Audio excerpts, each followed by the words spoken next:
From lost files to investigations going months past their deadlines, a new audit from the New York State Comptroller says some state employees regularly mishandled housing discrimination complaints. And now changes are in the works. Investigative reporter Tim McNicholas exclusively obtained the report and joins us now to break it down. What did it say, Tim? Christina, Maurice, when someone feels and believes that a landlord has discriminated against them, that person can then complain to the New York State Division of Human Rights and seek an investigation.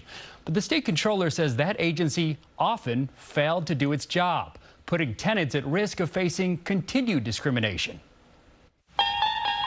You may know it as a 60s sci-fi hit that takes viewers to another dimension. Into the Twilight Zone.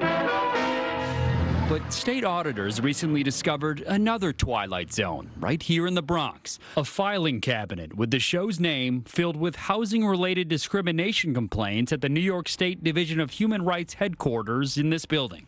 Yeah, it was disheartening. State Comptroller Thomas DiNapoli's new audit report says the Human Rights Division decided those complaints needed more paperwork from the people who filed them, but the state didn't always seek it. They weren't doing the kind of follow-up that should have been done.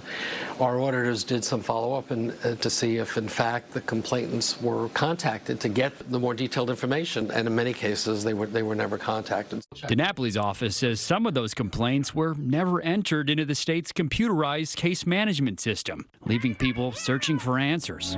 Please, won't somebody help us? The Twilight Zone is just one aspect of the audit, which found complaints were lost and unprocessed or inappropriately deemed effective from 2019 through 2023. I mean, if you're calling it the Twilight Zone, it's kind of, right, it's there to get lost. Attorney George Haddad says housing discrimination complaints filed by his clients have dragged on for months or sometimes years. There's a state of limbo there, right? It's a state of they're not sure what's going to happen with their complaint.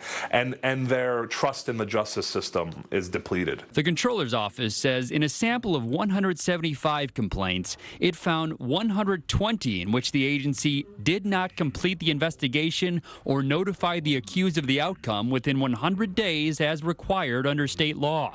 In its response to the audit, the Human Rights Division says it's added staffing and made major changes to executive leadership, including a new acting commissioner earlier this year. Beyond it is another dimension. And the Comptroller's office says many of the Twilight Zone complaints shouldn't have been sidelined anyway because they did include enough information for an investigation. Especially when with that kind of a label, it kind of reinforces some people's worst opinion of what government bureaucracy is about.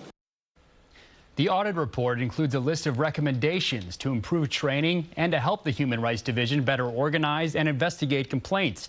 The agency says it's already acting on those recommendations, and a spokesperson tells us the issues uncovered are, quote, unacceptable. Christina, Maurice.